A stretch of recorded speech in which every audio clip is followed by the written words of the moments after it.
आपने कांग्रेस पार्टी का जो अलविदा कह दिया, आखिर कारण क्या रहा? यहीं से सोच ले कि मतलब कांग्रेस पार्टी धीरे धीरे घर में गुलाम होती जा रही थी, बंधक बनती जा रही थी घर में, और उनको इजाजत दे दी गई। जब उनका पार्टी कांग्रेस बंधक बन गई है और आप दूसरी तरफ आपको कोई ध्यान नहीं है, आप अपोजिशन लीडर बन तो गए थे, आपको बेटे को जो राज्यसभा में लाने की क्या जरूरत? माखन जी को, जो कांग्रेस पार्टी के ट्रेजरर हैं, इतने बड़े सीनियर आदमी हैं, उनको कहने बढ़ा दिया, उनको भी एक वोट से हटा दिया। तो कांग्रेस पार्टी ने इलेक्शन खा लिया। मतलब कहने का है कि जो कुछ मर्जी है वही ये करते जा रहे, कांग्रेस पार्टी नुकसान करते जा रहे। मैं बताऊँ, मेरे और भजनलाल जी के बहुत जबरदस्त मतभेद रहे हैं आपस में, लेकिन ये बात तो मानूंगा कि कांग्रेस के लिए तो बेस्ट लीडर थे। ठीक, चलो बना दिया हुड्डा साहब मुख्यमंत्री, अच्छी बात है। उसके बाद सबको साथ तो लेके चलते, एक एक करके किनारे कर दिया। कितने नेताओं के नाम गिनाए आपको, आप कहते हो हमारे में जान है, 37 MLA हैं, कहाँ जान दिखाई? 4 महीने तक बाखड़ा का पानी बंद रहा, कांग्रेस पार्टी ने हिम्मत करी सड़क पर आने। हरियाणा के पूर्व वित्त मंत्री रहे प्रोफेसर संपत सिंह ने कांग्रेस पार्टी का अलविदा कह दिया, तो इनसे जानना चाहेंगे, सर आपने कांग्रेस पार्टी का जो अलविदा कह दिया, आखिर कारण क्या रहा? देखिए, कारण का वैसे तो मैंने विस्तृत वर्णन जो है सिपे के साथ कर दिया था। कारण ये रहा कि कांग्रेस पार्टी, जिसको नेशनल पार्टी रूप में माना जाता था और लोग बीजेपी का विकल्प देख रहे थे, और इस बार तो खैर जो असेंबली के चुनाव आए उसमें तो ज़बरदस्त लोग विकल्प बना भी रहे थे। सभी लोग जो है कांग्रेस पार्टी की तरफ आस लगाए बैठे थे, क्योंकि पिछले काफ़ी टाइम से जो है किसान आंदोलन बड़े ज़बरदस्त चले, बहुत दुखी थे बीजेपी सरकार से। इसी तरह कर्मचारियों के आंदोलन बहुत ज़्यादा चले थे, मज़दूरों के बहुत ज़्यादा चले थे। इसी तरह SC BC की जो प्रताड़ना हुई थी, उससे यूँ करके सारी जातियाँ जुड़ गई थी और बहुत अच्छा माहौल बन गया था। कांग्रेस पार्टी की सरकार लाना चाहते थे, बीजेपी के विकल्प के रूप में चाहते थे। उनसे तंग आकर, ये नहीं कांग्रेस पार्टी ने कोई तीर मार दिया था, वो आंदोलन करा था, कोई संघर्ष किया हो, कोई संघर्ष तीर नहीं बात थी। बीजेपी दुखी थे और दुखी होकर कांग्रेस की तरफ सब लोग बढ़ रहे थे। तो जिस किस्म का माहौल बनाया गया, पहले भी ऐसे बनाया गया। मैं 2009 में जो है कांग्रेस पार्टी में आ गया था। आने के बाद मुझे नलवा हल्का दे दिया गया फतेहाबाद की बजाय, लेकिन मैं मानता हूँ नलवा हल्के का मैं कभी एहसान नहीं भूल सकता कि नलवा हल्के वालों ने मुझे हाथों हाथ उठा लिया और अच्छे वोटों से जिता दिया। लेकिन पार्टी की नीयत कोई अच्छी नीयत नहीं थी उस टाइम, और मैंने मेरी तरफ से जितना हो सकता है इलाके की सेवा की, लेकिन वो एक MLA के रूप में की। मैं हमेशा जब भी सरकार आई है तो या तो मैं मंत्री पद रहा है मेरे पास, और या कोई पार्टी की बड़ी जिम्मेदारी रही है। कोई जिम्मेदारी, कोई पद नहीं दिया गया। उसके साथ साथ उस टाइम उकलाना भी कांग्रेस को मिला था, बरवाड़ा भी मिला था, और लोग जो है ना, मुझे टिकट ना मिलने से निराश होकर वहाँ फतेहाबाद में कांग्रेस पार्टी को नहीं दिया, लेकिन आज़ाद को जिता दिया, वो भी कांग्रेस पार्टी की मदद करी उसने। तो इस तरह ये 4 सीटें सीधी आई थी। फिर उसके बावजूद मुझे केवल मात्र हल्के तक सीमित कर देना, हालांकि मेरे अनुभव के आधार पर मैंने इलाके में सेवा की, लोगों के काम किए, सेंट्रल गवर्नमेंट तक के भी पैसे लेकर आया था। लेकिन जिस तरह का माहौल किया इन्होंने, उससे क्या लोगों में निराशा आ गई। और 2014 में जो सीटें लोकदल से कांग्रेस में आई थी, वो वापस लोकदल चली गई। उकलाना लोकदल चला गया, बरवाड़ा चला गया, फतेहाबाद चला गया, और नलवा भी जो है बीजेपी को चला गया। तो सॉरी, लोकदल को 4 सीटें लोकदल जीत गया था उस टाइम। वहीं से पढ़ लेना चाहिए था उनको, क्या लिखा है पट पर, क्या लिखा रहा है। इसी तरह पार्लियामेंट के अंदर भी उस टाइम फिर लोकदल जीत गया था, और वापस फिर लोकदल उभर रहा था, लेकिन इन्होंने वो उस बात को नहीं समझा।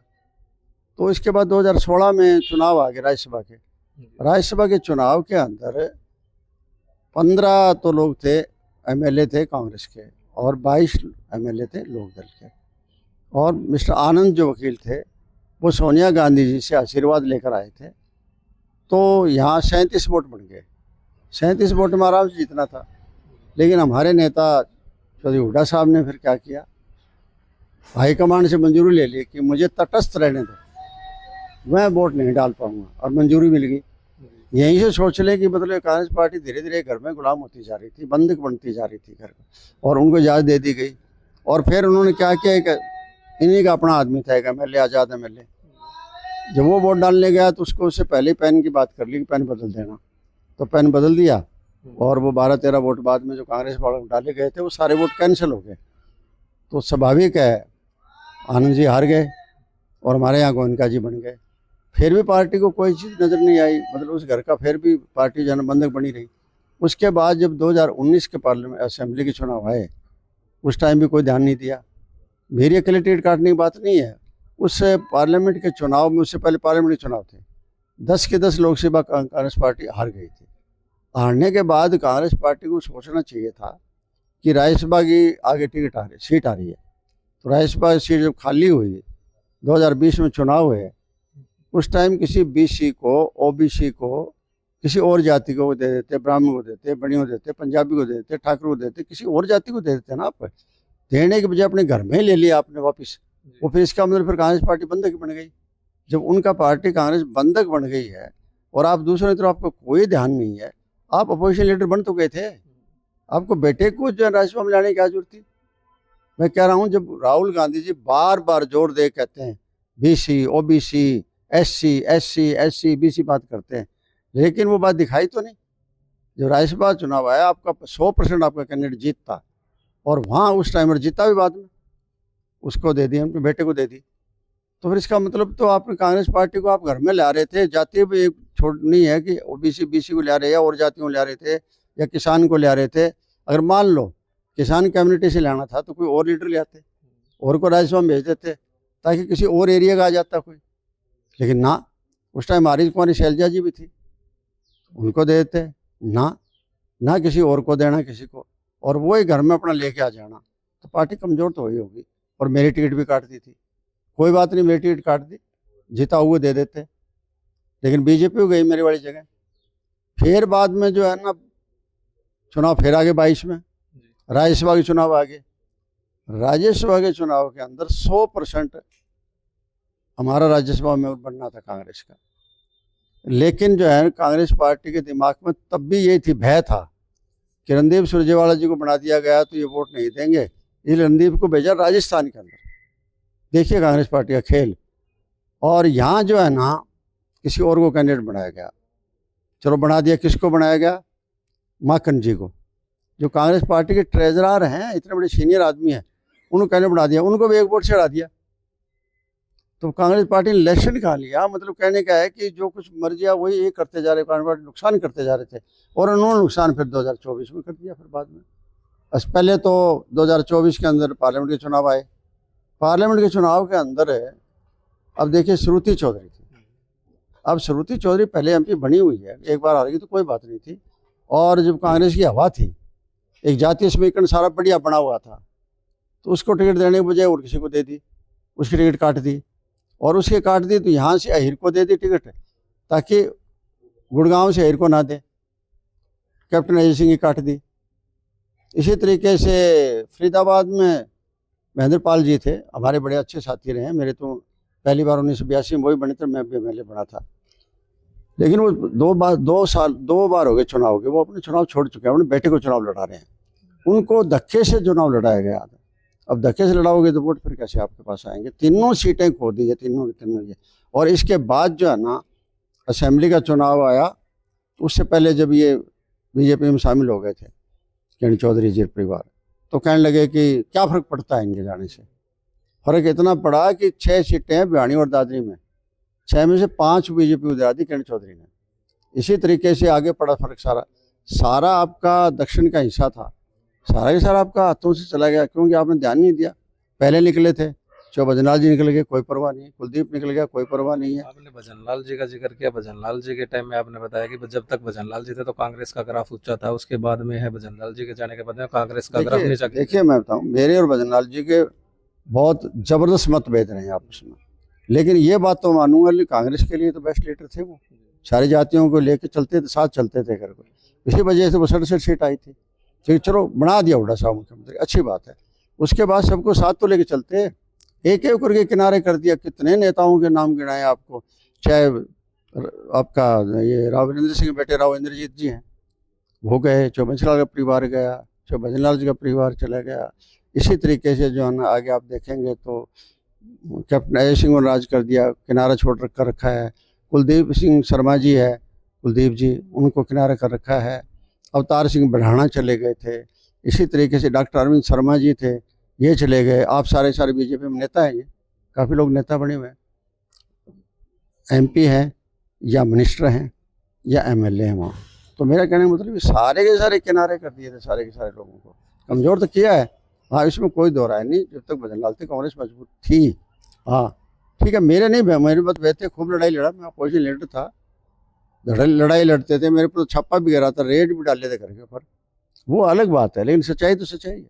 तो सर आपने अब इस्तीफा दे दिया है, तो किन किन नेताओं को जो है आपने इस्तीफा भेजा है, और इस्तीफा देने के बाद किसी नेता ने आपको मनाने के लिए कोई? देखिए, मैंने इस्तीफा भेजा खड़गे जी को, अध्यक्ष है पार्टी के।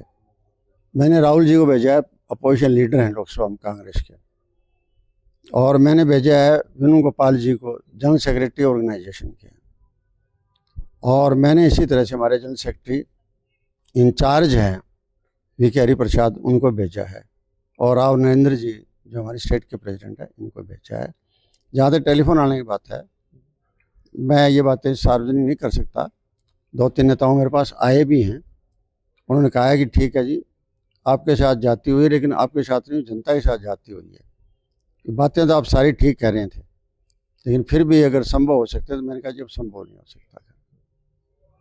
तो फिर अब अगला कदम आपका क्या रहेगा? क्या और पार्टी देखिए, वो ज्वाइन तो मैं अब आप देख रहे हैं, एक साल हो गया है, कोई बात नहीं, कांग्रेस पार्टी हार गई। आप कहते हो हमारे में जान है, 37 एमएलए हैं, कहाँ जान दिखाई? 4 महीने तक भाखड़ा पानी बंद रहा, कांग्रेस पार्टी ने हिम्मत करी सड़क पर आने की। अब लोग नहीं लगेंगे साथ, लोगों में सदमा में आ गए हैं, लोगों को शौक पहुंचा, बहुत बड़ा झटका लगा लोगों को। देखो, दिलों पर चोट लगती है ना, जो आदमी बहुत कमज़ोर हो जाता है। खैर, हारना जितना कोई बात नहीं, अगर आपको हार एक्सपेक्टेड थी, उम्मीद थी कि मैं भी हारेंगे, कोई बात नहीं, लोग आपके साथ थे। आज लोग आपके साथ नहीं लग सकते, विश्वास लोगों का टूट चुका है, और इनको भी पता है कि लोगों में विश्वास टूट चुका है, इसलिए कहीं भी सड़क पर नहीं आए। बयान तो देते रहेंगे। आज जैसे किसान की हालात है, कितने बुरे हालात हैं, सारी फसलें उसके डूब गई, घर तक उसके डूब गए, और आगे भी कोई गुंजाइश नहीं काफ़ी बड़े एरिया के अंदर। और इसी तरीके जब वहाँ बाज़ार में जाता है तो उसको कोई फसल लेके जाता है, उसको कोई दाम नहीं मिल रहा है, इधर खाद में लुटा जा रहा है, बीज में लुटा जा रहा है। इतने बुरे हालात हर एक के होने लग रहे हैं, हर मतलब जैसे ये नौजवान है, नौजवान पीढ़ी है, अब कितना शोषण हो रहा है। खुद मुख्यमंत्री चौड़ा सीना करके कहते हैं 1.25 लाख तो हमने HKRN में लगा रखे हैं। अरे भैया, HKRN में कोई 15,000 दे रहे हो, कोई 16,000 दे रहे हो, कल तक का भरोसा नहीं है, कब उसको हटा दोगे।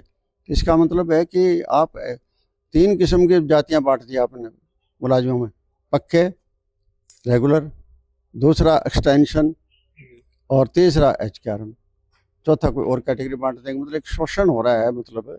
और इसी तरीके से जो है ना, कोई मांग लेके जा रहा है और कर रहा है, सबके साथ बुरे हालात हैं, लेकिन उन हालातों को कांग्रेस पार्टी उठाने के दम नहीं है। बयान बीट तो है, अखबारों में बयान दे देंगे, सड़क पर तो नहीं आते ना। आज ही मैं देख रहा हूँ, अखबार पढ़ रहा था कि सुबह किसान के हालात को लेकर लोकदल सड़कों पर आ रहे हैं। इससे पहले भी पानी वाला मामला लेके आए थे, तो चाहे वो पार्टी कमज़ोर हो गई, लेकिन कम से कम किसी बात के लिए लड़ तो रही है। और यहाँ इतनी बड़ी पार्टी है, कोई दम ही नहीं रहा, खो लिया दम अपना, मतलब विश्वास खो दिया। तो सर अब कौन सी पार्टी जो है ज्वाइन करोगे, कब तक जो इसकी घोषणा की जाएगी? देखिए, फैसला जल्दी ले लेंगे, और क्योंकि मैं घर नहीं बैठ सकता। तो ये थे हमारे साथ प्रोफेसर संपत सिंह। इन्होंने कांग्रेस पार्टी को अलविदा कह दिया है और जल्द ही नई पार्टी की जो ज्वाइन करने की जो घोषणा करेंगे। पंजाब केसरी टीवी के लिए हिसार से विनोद सैनी। हमसे जुड़े रहने के लिए हमारे YouTube चैनल को सब्सक्राइब करें और नई वीडियो की नोटिफिकेशन के लिए बेल आइकॉन को दबाएं। अगर आप ये वीडियो Facebook पर देख रहे हैं तो लाइक जरूर करें और ज्यादा से ज्यादा शेयर करें। धन्यवाद।